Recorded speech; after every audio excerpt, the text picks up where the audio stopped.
In this video, I'm going to introduce personal branding and go over your personal branding project, the guidelines, as well as the rubric.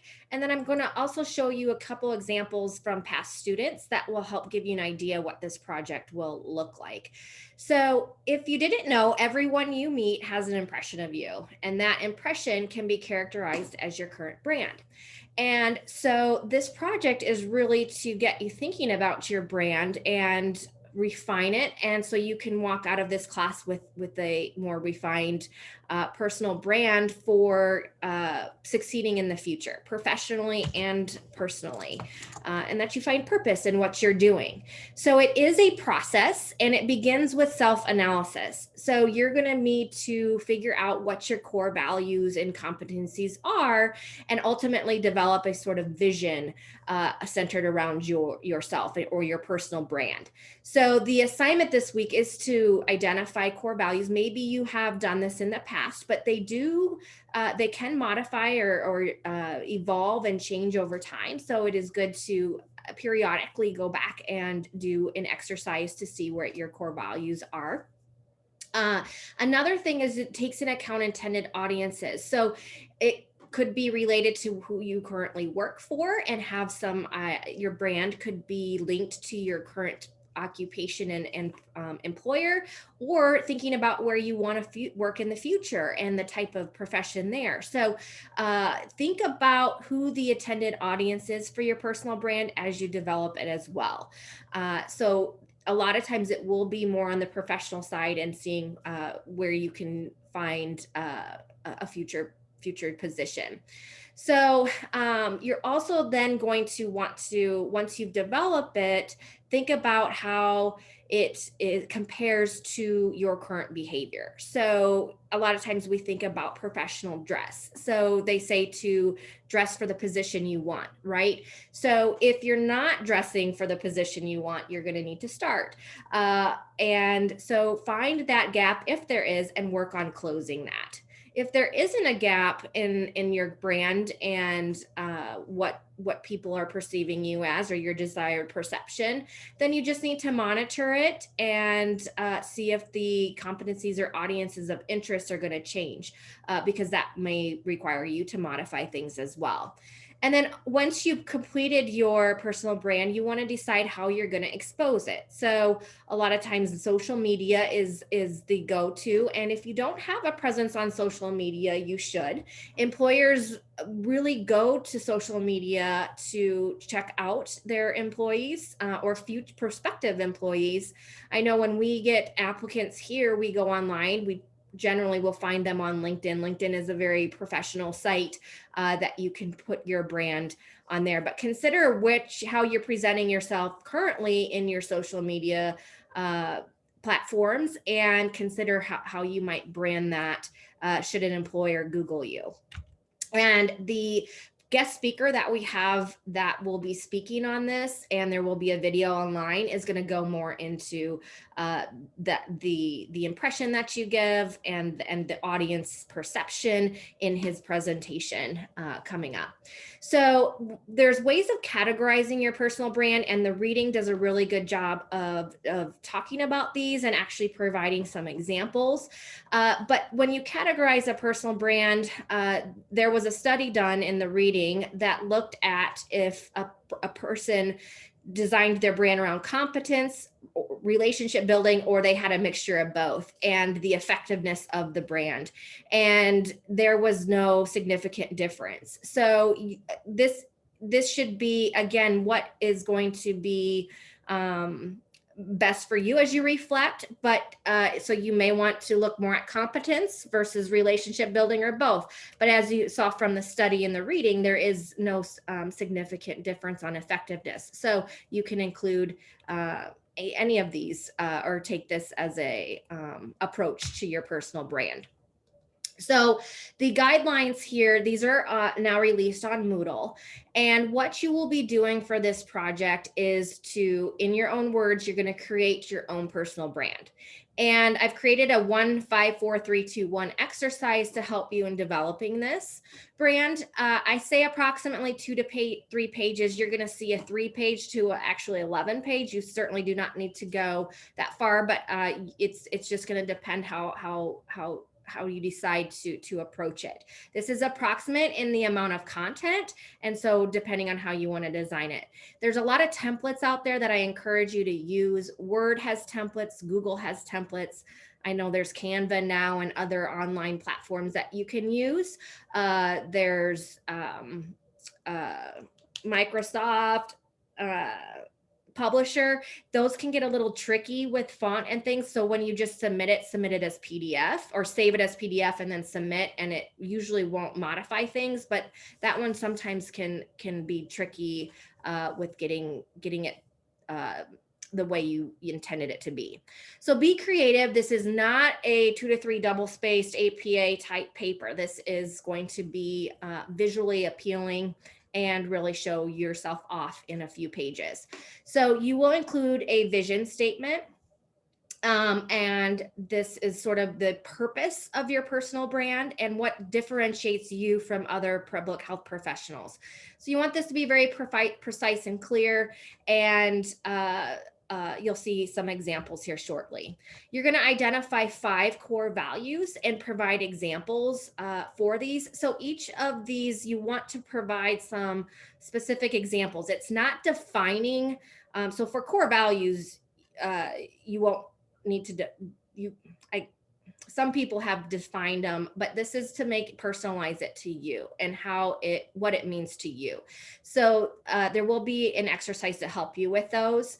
I think more so for the competencies, strength and weakness or personal growth areas. Again, you want these to speak to you and provide examples where applicable, like real life examples, not just defining from the textbook.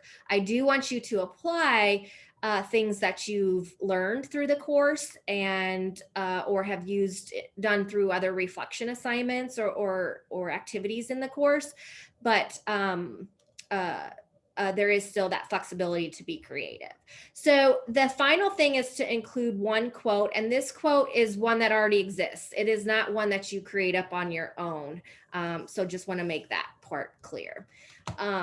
The rubric is also posted on Moodle, and it just outlines, it's very similar to the guidelines, but I'm looking for overall quality for it and that you've included all items. There's no grammar and spelling errors, and it's presented in APA format where applicable. You likely won't need to cite anything, but if you do, definitely use proper citations. But make sure that grammar, spelling, and font, things are consistent, because this is something that you want to be professional looking. So this is a significant area of points here. So it's a total of 100 points, and there's 25 here. And then there's points for your vision statement, and then each of the sections that I just went through. So 5 core values, 4 competencies and skills, 3 strengths, and 2 areas of personal growth or weaknesses. And then that final quote. Another area that has a significant amount of points, so 25 again, is going to be your application to course content and the actual management and leadership skills and competencies of public health. These could be those soft skills that were referred to, more of the relationship side of a personal brand as well. But don't just, kind of come up with everything on your own. Work to link it to things from the course. So before I go into the activity for your core values, I'm just going to show you a couple examples here. So this is a 3-pager. She has her vision statement over here and her core values. There is no you don't have to necessarily go in the 1, 5, 4, 3, 2, 1, but it does organize things well for you. The competency and skills come next. So you can see she provides examples as well, specific to her through her previous work experiences, for example, her areas of personal strength, and then personal growth. And she has her quote here. I think having a picture of yourself is really nice. If you don't want to, you certainly don't have to. Most students have all included a photo. I recommend having at least one photo on there. Do not use a lot of clip art that just is fillers. I think it's more professional looking if you keep it simple with that. This student is a little bit longer, but she was really creative. And so just wanted to show out that creativeness. And she really linked it to flowers here. She has her vision statement and then had flowers that had different meanings to them and linked them to her values and project. So this is, you can see, was a little bit longer, but very creative here for her. Areas of personal growth, and she's got a few quotes down here. She also had some references. And then the third one that I'll show you is, oops, sorry, got a few up here, is Kedra, and she was creative here by using the letters of her name. She has her vision statement. I would recommend having a shorter vision statement. You can describe things a little bit later because she goes into describing it. That's the spot you don't necessarily need to, but still a really good example here, particularly with these next parts. She's got her core values. I liked her kind of similar colors and keeping colors sort of minimal. You don't want 10, 20 colors. So, 2 to 3 is good, or keeping in the same shades or whatnot. So, and then she has a quote down here from Michelle Obama. I have seen students put quotes or create quotes on their own. So again, it is one that is from a leader in the field already. And the last thing that I'm gonna show you in the video here is the exercise for next week. So it's a 10-minute exercise to list your core values. So you'll just follow the directions and work through the exercise. It walks you through it. And ultimately you will kind of categorize and then come up with 5 core values, add a verb. So you have actionable core values for that. They recommend you posting those in places. And then the assignment will, after you've, oh, that's not coming up. Here we go. Sorry. So you will see a Google form that you've seen in past assignments. So once you complete that 10-minute exercise, include your email and then your 5 core values, and then just briefly describe how the process was for you to complete it, if it was difficult or easy. So just describe that briefly. So I hope this has provided a good overview for you for your branding project. The guidelines and rubric are on Moodle, the reading is on Moodle, and then we will have a guest speaker live session along with the recording when that presentation is over, available for you as well. So again, use the templates that are out there to help, and you can start working through you can start thinking about the different sections. There will be a couple more activities coming up in the next few weeks that will also help with thinking about your strengths and weaknesses. Thank you.